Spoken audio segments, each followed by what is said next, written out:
Afternoon. You're sitting in right now with Ben Zino, the hero, and Anthony Carlo on AB Conversation. And Ben, how are you today? Ben Zino, the hero, back on the ones and two. A Carlo on the threes and fours. It's a windy day, but it's a nice autumn day.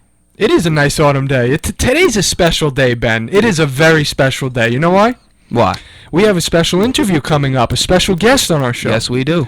And this particular guest was a former native of Brooklyn, New York. Brooklyn. Now he is living in Los Angeles. Ooh. And on this day, Ben, something very important happened to many fans in the game of baseball, and that was the fact that the Brooklyn Dodgers and the New York Giants at the time both moved to California.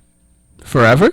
Forever. Okay. As today stands, with the Giants now in the National League Championship Series once again, and the Los Angeles Dodgers being eliminated from the NLDS, both of those teams were not always where they located today. So there are native New Yorker teams, the Dodgers and the Giants. Yes. And now you're telling me they moved to Los Angeles. Oh yeah, this and happened. San Francisco. This happened a long time ago, and today is an imperative day because the Brooklyn Dodgers broke the news to their fan base. Wow. And today we will be bringing on our special guest, Bill Leetreese.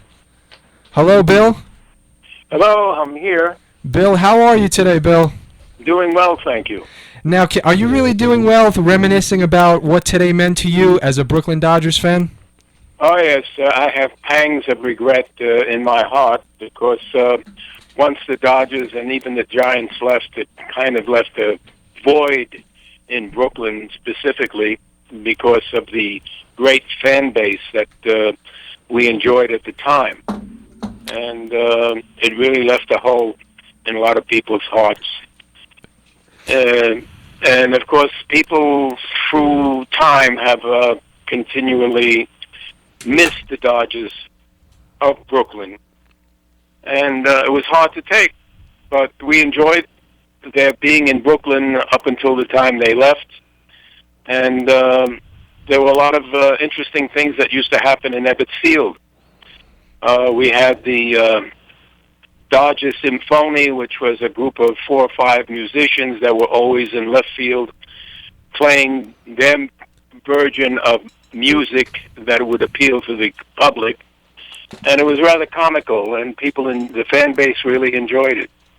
And then, of course, we had Happy Felton's Knothole Gang, which was before the games would begin. They would have kids from Junior Kiwanis Baseball, American Legion Baseball, and they would have a representative of the Dodger team reviewing how well they could play in the infield. They had 4 or 5 kids competing, and the winner might get a bat or a baseball or even a baseball glove, including an autograph of that particular player, whether it was Billy Cox, Duke Snyder, Pee Wee Reese, Carl Furillo. It was really very interesting. It was very colorful, and everybody seemed to enjoy it greatly. In fact, when I was 5 years old, I was at the 41 World Series between the Dodgers and the Yankees. Wow. And at that time, I think it was Bruce Edwards was the catcher. I think Billy Cox was there at the time. And some of the other players, Dixie Walker, of course, Kirby Higbee. There were a bunch of these players that were hanging around up until maybe the mid-40s, late 40s. And then, of course, I was at the 47 World Series between the Dodgers and the Yankees. Wow. And, of course, they lost each time. Bruce Edwards was still there catching. Mm.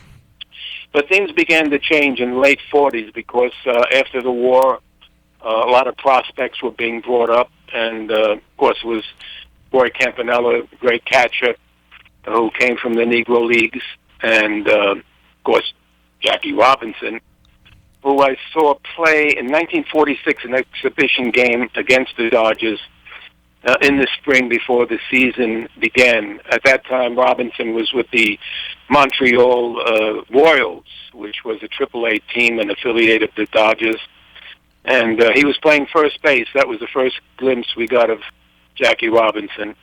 Of course, the great Branch Rickey brought him along, broke the color line, and, of course, Robinson, old number 42, had a heck of a time establishing his credibility in the major leagues. Took a lot of abuse.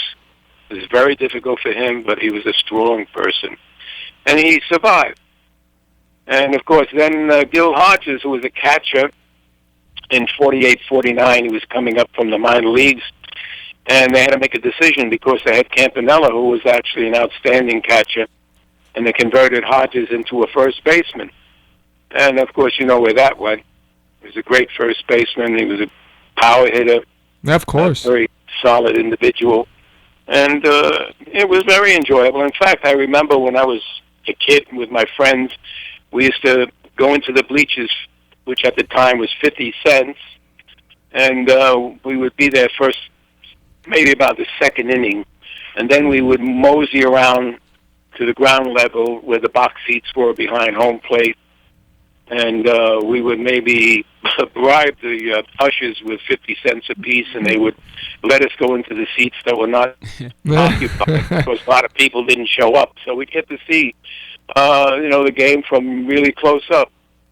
And I remember 1956, the Dodgers had acquired Sal Magley, the great nemesis of the Dodgers, who was traded in 54 to the Cleveland Indians. He played for the Indians in 55.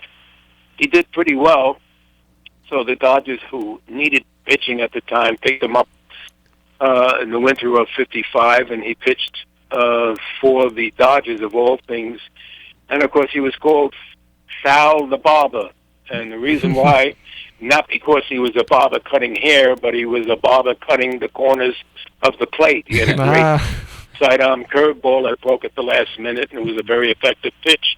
Right. And I had the pleasure of seeing him pitch a no-hitter for the Dodgers in 56, which was really exceptional. And I happened to be there at the game with my friends, and it was really a lot of fun to see. So, there's a lot of good memories. And I remember we used to take the trolley to the game. It was just past the Botanical Gardens of Prospect Park on Flatbush Avenue. Mm-hmm. And, we'd walk in. And, of course, at that time, when the game was over, they'd let you walk out through the center field fence. They'd open up the gates, and everybody would exit. In those days, I think a beer was like 50 cents. Oh, man. Wow. A hot dog was like 20 cents. That's a bargain. That was the good old days. Of course, we didn't realize it at the time. But the thing we enjoyed seeing, of course, Duke Snyder hitting those beautiful home runs over the right field fence and landing in the parking lot of the gas station across the street. Of course. And there'd always be kids standing in the gas station with their gloves waiting for the home run to come over. It's amazing. So they could catch the ball. On Bedford Avenue. Wow. Yeah, so it was, a different era, and it was a very real situation we enjoyed. And there was no fan like the Dodger fan. You could call them fanatics today, but they supported the Dodgers 100%. And I'll tell you, Walter O'Malley, who had taken over the Dodgers in the 50s, he really wanted to stay in Brooklyn, and he was even willing to build a stadium in downtown Flatbush Avenue where the Long Island Railroad came in. Right. They were the old meat yards over there. They used to do the processing, and that was closing up, so that property was available, and he wanted to take that property and build a domed stadium at his own expense. All he wanted was the property from the city. And, of course, that went on for 2 or 3 years, bickering back and forth with the politicians. Right. So Moses at the time, who was in charge of a lot of his property, was reluctant to give in to O'Malley. They didn't really get along, unfortunately. And Moses wanted the team to move out to Queens in Flushing Meadow. And, of course, O'Malley didn't want to do that because he didn't want to lose the people coming in from Long Island on the Long Island Railroad, which came into downtown Flatbush Avenue. And that went on back and forth. The politicians couldn't make up their minds what they wanted to do. And then finally, and then he said he would build a stadium and he would put shops, commercial shops down at ground level that would be open all year round. So that would promote business as well for the city. But somehow the politicians were unable to resolve the situation. And he and Stoneham of the Giants made a deal that brought them out to California. In fact, there was a lady, I can't remember her name, she was the mayor of Los Angeles, and she offered Chavez Ravine to O'Malley, and I think it was for $1 for 99 years, something like that. They were, couldn't wait to get O'Malley out there because they knew what he was going to do. Right. He built this beautiful Dodger Stadium, which exists to today, which is a great place to be. But I'll be honest with you, what happened with me, even though I'm out here in California, I kind of transferred to the Mets because they had a lot of the old players. They had Duke Snyder coming in, I think even Gil Hodges and some of the others. Right. And so, we kind of transferred to them. It was a National League team, of course. And naturally, I don't think anybody moved over to the Yankees because they were the hated Yankees. They were so great, so good. Right. And, of course, the Dodgers were the blue-collar team, and everybody in Brooklyn related to them. And some of the players that the Dodgers had were really phenomenal. Billy Cox was a great third baseman. And he was fearless. In fact, when a situation called for a bunt by the opposing team, the pitcher would get up there and put his bat in front of the plate, and there was Cox about 25, 30 feet from home plate, crouching with the glove in his face, peeking over the top, defying the pitcher to swing at the ball or bunt it. And a lot of times the pitchers would swing, and Cox would be there to try to catch it. Sometimes he would, sometimes he wouldn't. Right. But it took a lot of guts to do what he did. And, of course, later on when the color line was broken, Dixie Walker, Kirby Higbee, pitcher. Walker was a very popular player with the Brooklyn people, Brooklyn fans, and he was against Robinson coming in, and so what did Branch Rickey do? The next year, he traded the both of them to the Pirates. And he got rid of that. He got rid of that opposition. Right. Anyhow, that was the story with Ebbets Field. It was a great time, and I think a lot of people who are still around today still miss the Brooklyn Dodgers. In fact, I have a replica of Pee Wee Reese's shirt. Really? Number 1. Yeah. Wow. And when I go to the Dodger Stadium, I wear it with my Brooklyn Dodger hat, and people look at me like I'm a little nuts. And, of course, it says Brooklyn right across. And sometimes when we're in the elevator leaving the stadium, people will ask me, the Dodgers are here now. And I say to them, well, haven't you heard? I said, in 3 years, they're going back to Brooklyn. And they look at me like I'm out of my mind. But, I kind of tease them a little bit with that. Right.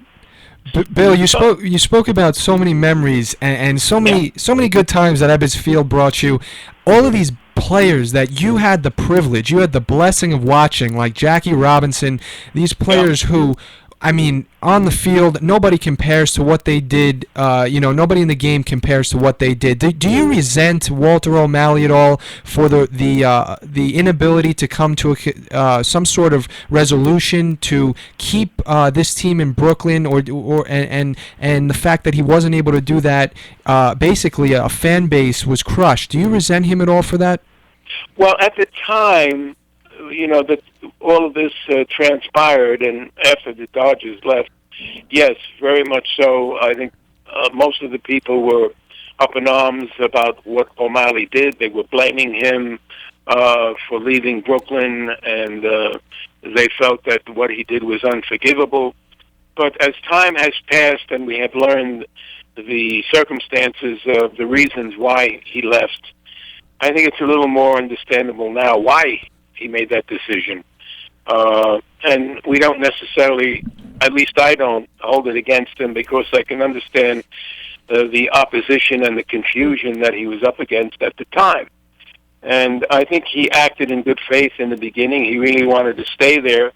But, of course, he had certain requirements, as I had mentioned, being in downtown Brooklyn on Flatbush Avenue, which he thought was the ideal place for the stadium that he was going to pay to build. And it was mystifying why the politicians couldn't get together and work something out. And to the detriment, I think, of the fans in Brooklyn. No, I don't hold it against him now. I mean, I can understand what he was up against. I've read, some books about it, and I understand that it was not easy for him to cope with the situation at the time. And listen, he was a businessman, and he, I guess, felt he made the right decision for the team by coming out here to Los Angeles. I don't think Stoneham did as well because he wound up in Candlestick Park, which was a catastrophe. All right. Because of the winds and the cold in the evening. And, actually, when the city fathers showed him the property, they made sure it was in the morning when everything was calm and pleasant. And he didn't realize what he was in for until it was too late. But since then, of course, it's been rectified because the Giants have a great team now, and who knows, maybe they'll even go to the World Series again. Maybe. But yes, we do miss the Dodgers. I always will, of course. I saw Cox play. Of course, I saw Snyder play. Sandy Koufax, when I came out of high school, I played in the semi-pro team in the Tri-State League, it was called. It was New York, Connecticut, and New Jersey where we played. And we played in Yankee Stadium. We played in Ebbets Field. We played in the Polo Grounds, and Koufax got signed out of high school, of course, by the Dodgers. And it was, I think, then that they had a policy, Major League Baseball, that if you signed a player out of high school, there were restrictions, such as if it was in excess of a certain amount of money. And, of course, I think Koufax got more than $20,000 to sign. He had to stay with the parent team for 3 years. That was a restriction, but I guess they felt Koufax was such a great prospect that the Dodgers were willing to take the chance. Right. And he stayed with he was the 25th man on the roster for 3 years because he couldn't play in the minor leagues. That was the restriction. And then after 3 years, I think he went to the minors for a year or two until they were able to, develop him. And even as a kid, we played together in '54. And he threw about 100 miles an hour. So what you would do when you batted against him, you would swing at his motion and hope to hit the ball. Wow. Couldn't see it too well, But then he threw three-quarter arm. He didn't throw overarm the way they changed him later on. And right. But he was a phenom. He was a great pitcher, fantastic control, great overhand curve. Actually, I think he had two basic pitches, the fastball and the overhand curve.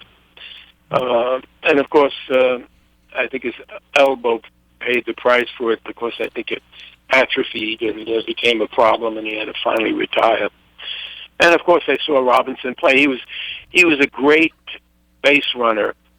Not necessarily, even though he had good speed, he didn't steal, I think, a hell of a lot of bases. But when he got on first base, he would drive the pitcher crazy because he would dance off first base, threatening to run, jumping back and forth, and he distracted the pitcher to the point where a lot of times he would walk the batter at the plate, which, of course, was very effective. Right.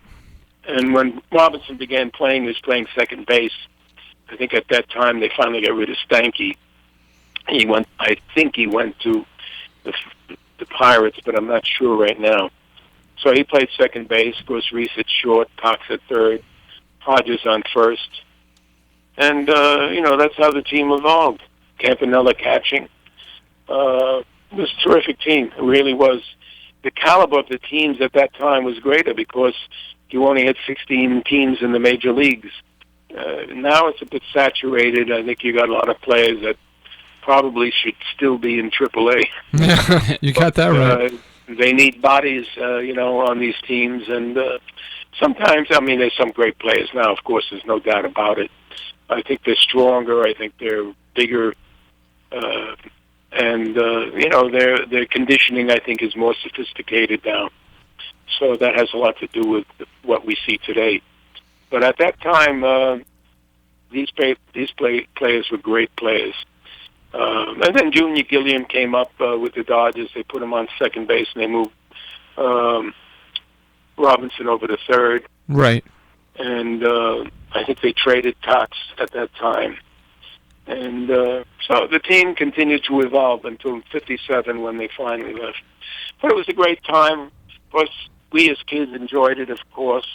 And it was a different era. Of course, television, a lot of people didn't have it, so you'd want to go to the games. And I went to a lot of games with my friends. And the only other restriction they had in Evans Field, which was kind of comical, they wouldn't let you bring any food in, because they wanted you to pay for whatever was there that they had available. Right. Sometimes we'd try to sneak in peanuts or a couple of hot dogs or something at the gate, and we tried to hide it under our shirts, so they wouldn't see.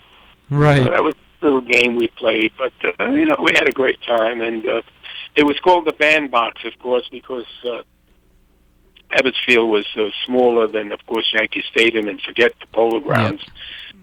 That was like the Grand Canyon of baseball. Yeah, shoebox. Yeah, compared to those, yeah. Yeah, and then there was another player that came up, Shuba. They used to call him Shotgun Shuba because he hit the ball right field, center field, left field, wherever the pitch was, he would hit it. And it wasn't necessarily for power, but he would get those base hits, and he was a great guy to bring in, of course, if you wanted to pinch hit. And, they had, what's his name, another one, Gino Simoli. They brought him up. He played in left field in the 50s. And a lot of these players, of course, did go to Los Angeles when they moved. And they were playing in the Coliseum, I think, for the first couple of years before the stadium was ready. And, of course, that was another strange situation because I think right field was about 400 feet away. Right. To the way the stadium was shaped, the Coliseum. And Snyder was there, Hodges was there. There was still. Then finally, I think what happened, they traded Hodges to the Mets. I think in '62 it was, and he played with them, I think, for a year, maybe 3 years. I can't remember for sure. So anyway, it was a colorful time. I enjoyed it. I still think about it. I still miss it. And I'll always cherish it, as being a kid at that time and remembering the experience that I enjoyed. Bill, what else? Yeah. Bill, my co-host here, Ben, he has a question for you. How's everything, Sure. Bill? Take me back to 1951. Specifically, where were you when Bobby Thompson hit the shot heard around the world? You there, Bill? I'm here. Did you hear that question? No, I didn't. No, you didn't. Try again, Ben. Bill, it's Ben. How's everything? Take me back to 1951, especially when Bobby I still Thompson. can't hear it. Oh. Hello? Okay, Bill, can you hear me? I can hear you, yes. Okay, so we have a little technical difficulty with my my co-host Mike. What Ben was trying to ask you, he says he wants you to take him back to 1951 when Bobby Thompson hit the shot heard around the world. Where were you at the time, and what was your feeling when that was going on? Okay. I had just gotten back from public school. We get out at 3:00, and I ran home. We had a Dumont television. I think the screen was about 12 inches at the time, black and white, of course. And I sit down in front of the TV. I think it's about 3:15, 3:20. And who are they bringing in? They're bringing in Ralph Branca to relieve. And I'm saying, oh, my goodness, why are they doing that? I said, I didn't agree with what they were doing. I said, why didn't they bring in, I think it was Irv Palika, or maybe Clem Labine. But anyway, they brought Branca in, and I'm sitting there and I'm watching. And, of course, I think it was a curveball that Branca threw that hung. And there goes the pitch into the left field stands. And I couldn't believe what I was seeing. And that was the end of the Dodgers. And the shot heard around the world, as you mentioned. That was it. That deflated everybody, and that really took the heart out of everyone.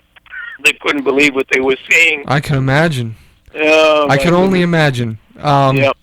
the Giants and the Dodgers, the whole moving to California, that changed the rivalry forever, I think, because they were once a subway ride away. Would you agree with that statement? Oh, absolutely. The Subway Series that they would call it.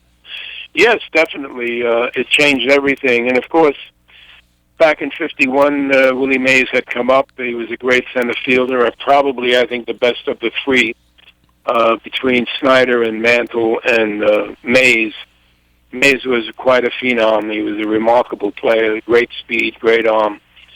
And he made those wonderful catches. And he was a very smart player because he himself would position himself in center field according to the batter that was coming up. And that was a perception that a lot of people were unaware of. And he always seemed to be in the right place at the right time. And he made some wonderful catches. Of course, that great catch that we see on television so often in the Polo Ground, catching up that ball and over his shoulder. And that, of course, will live on, I think, forever. Oh, without a doubt. As long as the videotape holds up. Yeah, that's Definitely. true. They were both. That's probably one for the ages. Mickey Mantle and Willie Mays. That battle. Yeah. Bill, I want to thank you so much on behalf of my co-host Ben. I want to thank you for joining us today. We really appreciated your insight. Insight, exactly. I was at a loss for words. Your insight at being able to explain to us what it felt like at that time to watch the Brooklyn Dodgers, and of course after they had left, what it felt like as well. So thank you again, Bill, for joining us today here on AB Conversation. Thank you. I appreciate the call. Thanks very much. Okay, Bill. Take care now. Take care. So that was Bill Letras and his insight on the Brooklyn Dodgers moving. Ben, today, I know we couldn't hear you, but it's all right. We could hear you, Ben. We could hear you. Very interesting, man. He was a Brooklyn native, and it's always special when you can get the opinion of somebody who actually lived in the moment. When he was talking about how he was as a kid going into the stadiums, I pictured how me and my friends go to events and stuff like that. That must be really cool at that time period. And 20-cent hot dogs. Right. That's especially one of the special parts. But I loved it. You were exactly right. He explained what the field meant to go there and be a part of the Brooklyn Dodgers. I can relate it to myself because if I ever thought, once about the Yankees, let's say Hal and Hank Steinbrenner said, we're moving somewhere else because they wouldn't bring us another stadium. I mean, I'd be devastated. I'd be crushed because everything that I became a part of so close to my home, it was so close to his home, his friends, the way they'd sneak in, the way they'd grab a couple of 20-cent hot dogs. And one of the most special parts was being able to watch some of the greatest players to ever play the game. He said he watched Jackie Robinson, Snyder, Mantle, Mays. That's legends. Yeah, in that whole rivalry, the Giants, the Yankees, and the Dodgers, I mean, three of the best teams at that time. It was amazing that he was able to see those players play the game, and especially on the Dodgers, guys like Duke Snyder, Jackie Robinson. These are guys that changed the game forever. So an extraordinarily great interview from Bill, and today we have a great show. It was started off great. We're going to be talking about some MLB playoffs, of course, the ALCS set in place, and now the NLCS set in place. And later on, we'll get into a little football if we have some time. And right now, we're going to take a commercial break, but we will be right back here on AB Conversation.